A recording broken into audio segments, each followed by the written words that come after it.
Welcome to Julie Whitney Scott Presents Let's Talk Theater, a Mind for God production sponsored event, heard only on WGRN LP 94.1, the Green Renaissance Station. Let's Talk Theater. Nikki Davis. I am so excited to have Nikki here with us on Let's Talk Theater on my Julie Whitney Scott Presents show.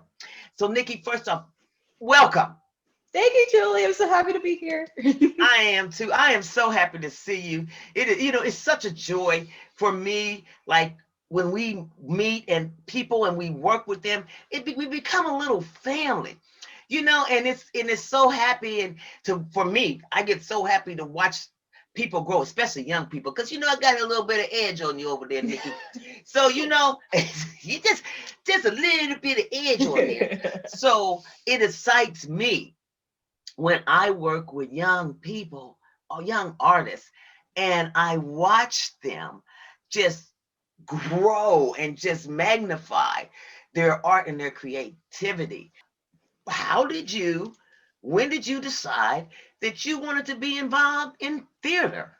And you could start even from your mother's womb if you like. I'll get close.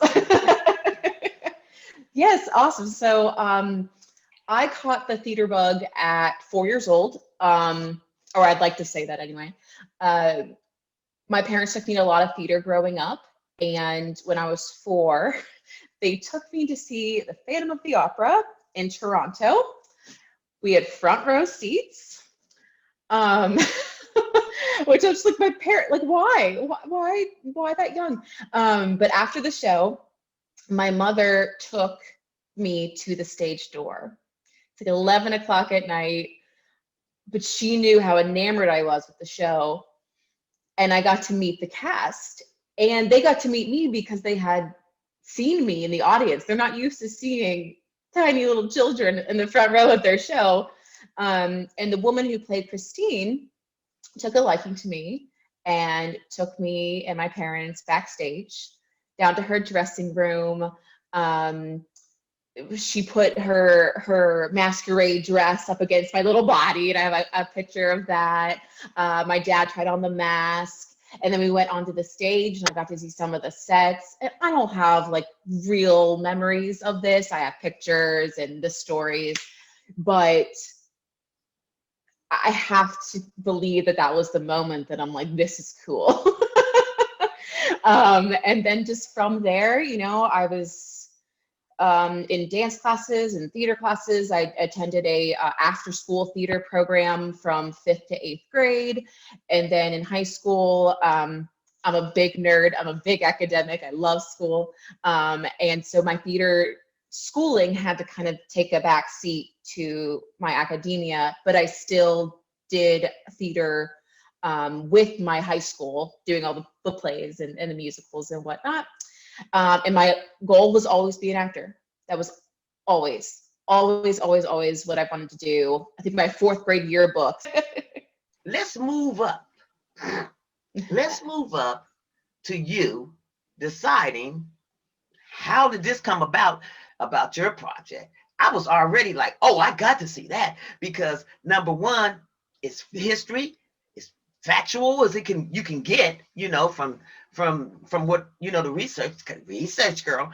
And it's also, I knew your acting. I'd seen you act not only in the 12 but other things as you moved on and were doing different things.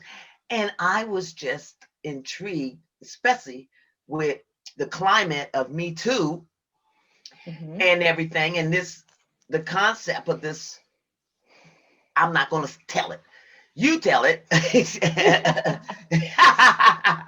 Because it's your project. It's your baby. It's what you put your heart into. So talk to us about it, Mary. All right. So, oh goodness, I could talk forever on this subject, so I'm going to try to keep it succinct. So I've always had a fascination with Mary. At a very young age, I had a very morbid fascination with women who had been executed, murdered, beheaded, whatnot throughout history. I was very curious about the Salem witch trials. I went to Salem, I think, at when I was like 9 years old with my grandparents too, and Joan of Arc and Anne Boleyn, you know, Henry VIII, the beheading of his wife. Like for some reason, these things just like hit me in a very strange way, very early, of trying to understand why these women had to die. And so then I went to Scotland for the first time at 13. I was there for 5 hours. It was a day trip from London. And I just fell in love with Edinburgh and started to learn more about Mary in that time. And it just took off from there, eventually to the point where I studied abroad while in college at the University of Edinburgh for 4 months. And that time I was starting to come up with what was going to be my thesis, my undergraduate thesis. And after that study abroad process, I came back to school and said, I want to do a one-woman show on Mary. And so I applied for research grants, and I got to go back to Scotland and England for the next summer in order to primarily focus on getting my hands on different primary sources, and then getting to walk in her footsteps, you know, getting to go to these places where she lived or was imprisoned. It's just interesting because it marries so much of my interest in history, archival history, but then my interest in this as an actor, really, as this kind of like spiritual history, as far as like being able to touch things she touched or being able to look at these things she looked at. And I was very big on like what was here when she was here, because obviously it's 400 and some years ago. So just really trying to pinpoint these things and just kind of feel her.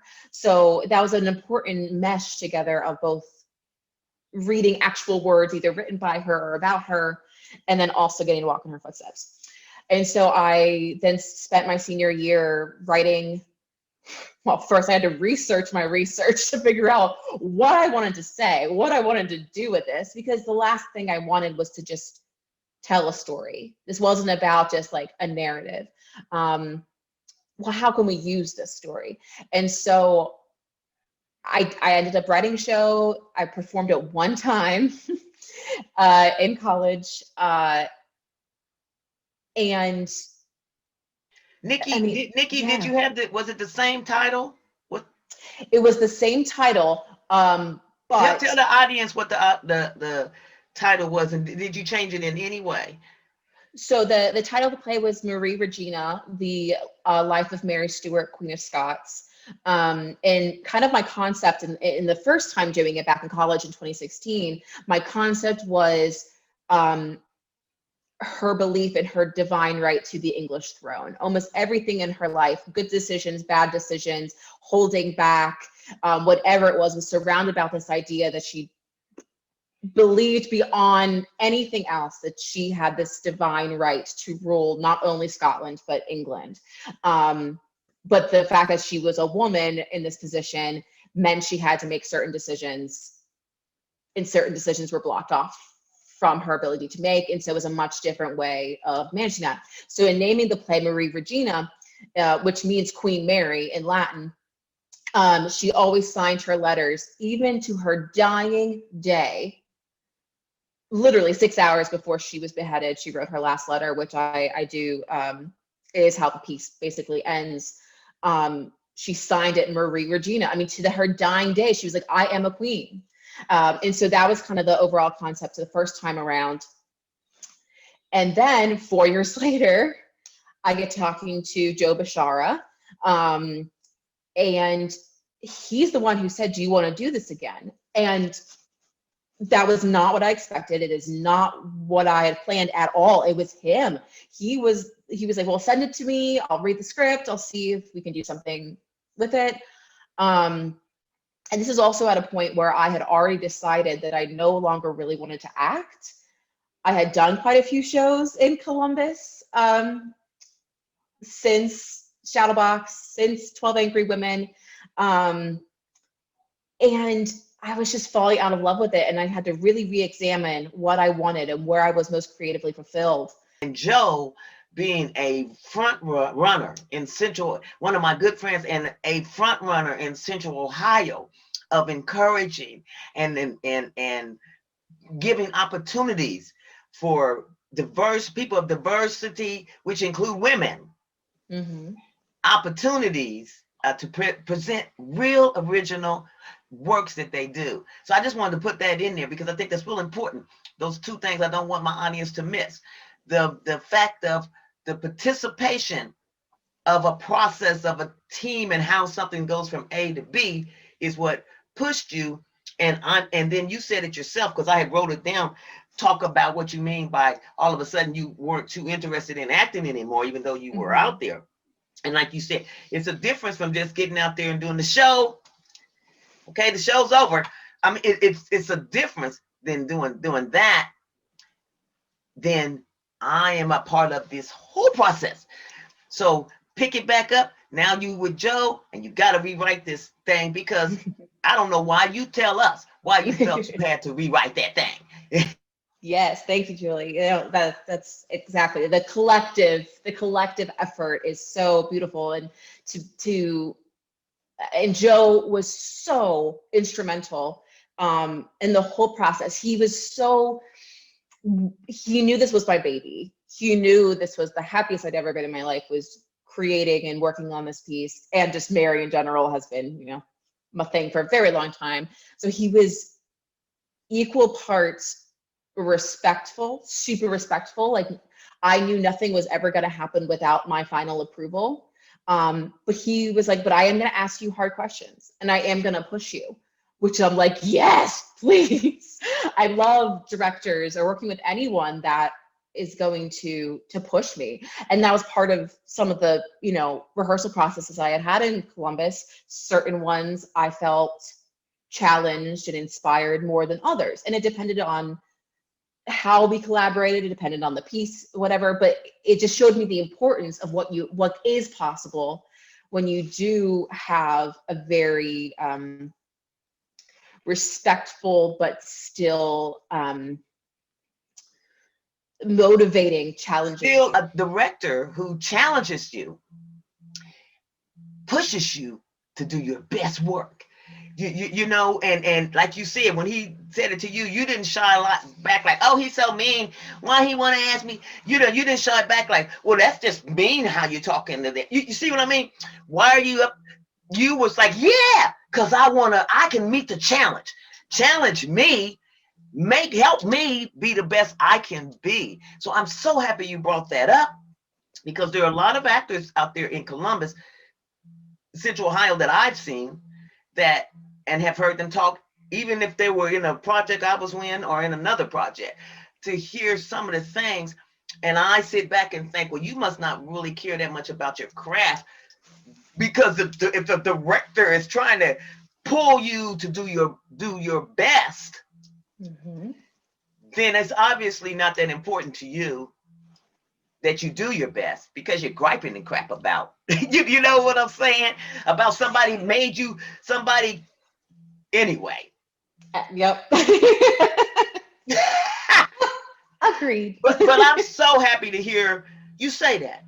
You know, because it's very important, audience that are listening, if you want to go into theater and stuff, and you really want to do your best, and you want to make an impact on your work and what people, the audience member that's watching you create and do your work, you got to want it to be your best, you know, and in order for it to be your best, you have to accept constructive criticism. You have to accept feedback from your director, because the director is the one that sees the vision, and it may not be the vision you want or you like, but true actors and stuff will make that challenge. How can I do it? So how did you do it? How did you, when Joe was like, yeah, Nikki, but I'm going to challenge you. How did that help you? Because as far as I'm concerned, it was a successful production all the way around. Talk to us about, pick it back up from Joe said, I'm going to challenge you. Yep. Yes. Thank you, Julie. Yes, I completely agree with you. So Joe read the piece that was from college, and I knew it needed to change already but I didn't know how quite. I wrote it when I was 20 years old, you know, and I'm 26 now. I was, well, 25 when this was happening. And I've lived since then, and I have so much more I want to say. And in rereading my own piece, I saw so much potential, almost as if I hadn't written it, almost as if I was reading a different playwright's piece and being like, oh, this could do X, Y, and Z. So the first was going through and really shifting. I really wanted to shift away from this central theme of, I think I can describe it as, the first time around, it was almost a defense of Mary, of trying to explain why she made all these quote unquote bad decisions, because that's what, you know, what history remembers from her, that she shouldn't have married him and she shouldn't have done that. Let alone they don't talk about he shouldn't have raped her, he shouldn't have been horrible, you know. But so it was, the first time was almost a defense, and that defense was, you have to understand her mentality of so firmly believing that it was her right. It wasn't about like ambition or like selfishness. It was almost about selflessness, because she believed her kingdom had been taken over by someone who, like, God didn't choose to do so. So I mean, like, it was more focused on this defense of Mary, and trying to understand why she made the decisions she did. But this time around, I feel like I almost wanted to be more on the offensive with it, at least in my mentality. And in that way, it was about her showing you what she was up against, and making you relate to her. And that was a big thing with me and Joe, was as far as like, how far did we want to deconstruct both the play and like how we designed it. Like, no accent, really no sets, no period costume, because this story, this play, has the possibility to do something in our world right now. It's not just about Mary anymore, which made me feel kind of selfish when I went back and like rewrote stuff. But I'm like, listen, what we can do with these historical women who have taken up positions of autonomy or of authority even. Well, we can look at those stories and see how they navigated those spaces where they weren't supposed to be. And I'm not talking just about queens here, but I'm talking about any woman who has asserted something about their own bodies, or about their ability to make a choice in societies where they weren't supposed to. We can look at them, and I think it's a way of connecting us to now, and with the Me Too movement, looking at any woman in power who still, by asserting their authority or their autonomy, immediately puts them in a precarious position. They may not be beheaded anymore, at least in our culture, but just look at what just happened with Governor Whitmore, with Gretchen Whitmore. I mean, or look at when a month ago or about 2 months ago, when AOC was, you know, accosted on the steps of the Capitol. Their very existence in these spheres of authority or autonomy is dangerous for them to be in.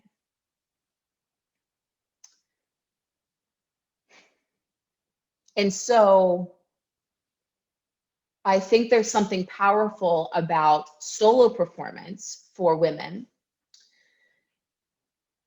And that solo performance allows a female actor to basically step into a very similar position of authority, right? She's going to be the only person on stage, the only person talking, the only body being viewed. And so my hope is to use solo performance as kind of this machine through which we feed in these stories of historical women from the past, and we can spit out this sort of realization of, we haven't come as far as we think we have, because you know what, I can still relate to that woman. I heard you say you may be thinking about more women, more characters.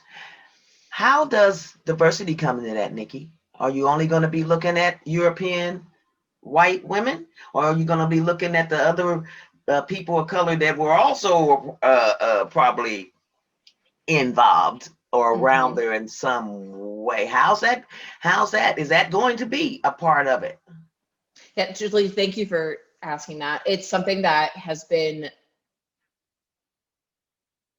really, really bugging me, upsetting me, because in entering this realm of women who either had authority or asserted certain autonomy, that does, especially the women that we have evidence of doing this, are primarily European white women. And I'm like, well, that's not okay. And I know that, so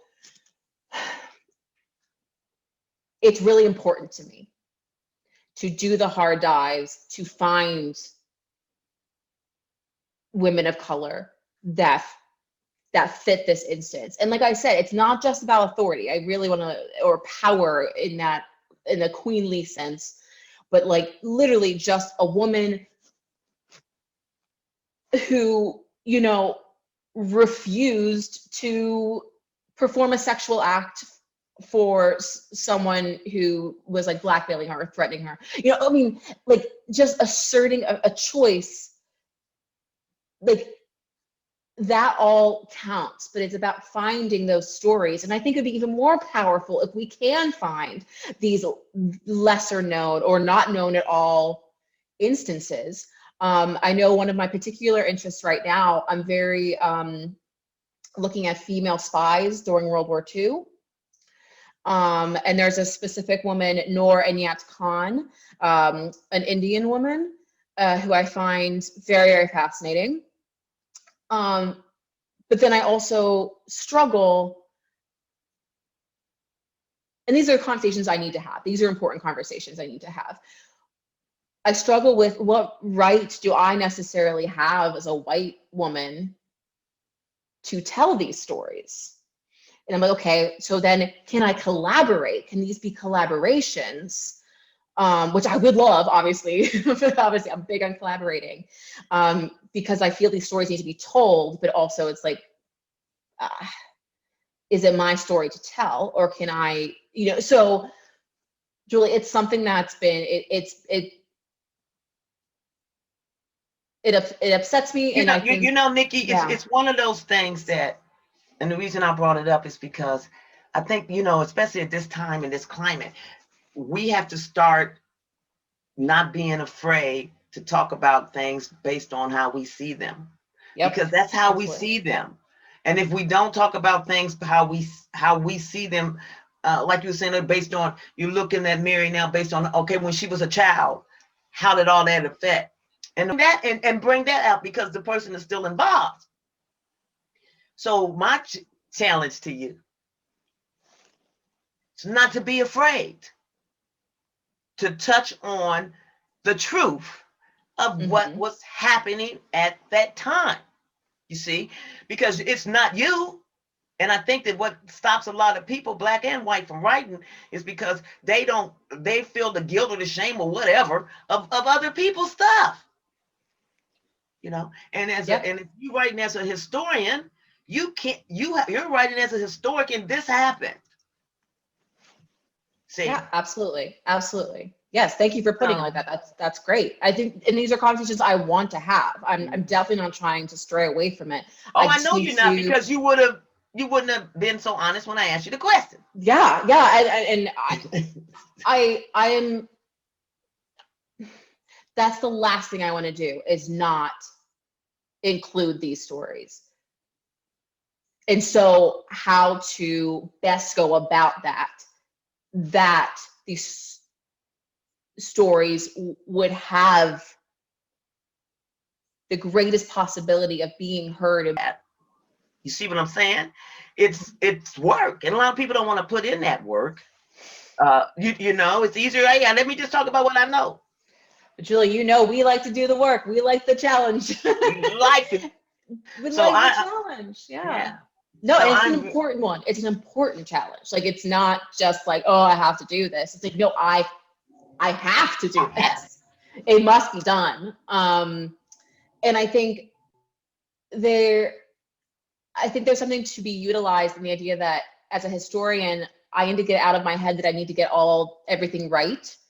And more using this, like I did this time with Mary's show, the second time around, it's more on the offensive, to not to defend some sort of story, a historical thing, but more to say, okay, I know this much about this person, but you know what? Retelling even just this much, and maybe using that creative writer license to kind of flesh some more stuff out of that.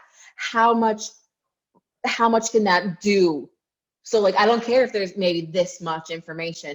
There could be a line in a newspaper, or one line about something that happened to someone, that you could turn into a full-blown thing that could have much larger much larger effect today. Well, Nikki, before we leave, I always ask my guests to give a word of encouragement to somebody out there that's thinking about looking at a project and trying to figure out, how do I start it, and should I continue? Give a word of encouragement out there to somebody. Starting a project, working on a project. You start a project when you fall in love with something. A professor told me this recently. That's how you start a project. You fall in love. It takes you up. So when that happens, you have this incentive to dive into it, to really question why I want to start this. What is it that has drawn me to it and it to me? And start asking questions, start doing free writing, try to talk to someone, and just go. You don't have to get anything right away at all. What was right is that this thing came to you and you came to it and you're meeting it here. That's all that needs to happen.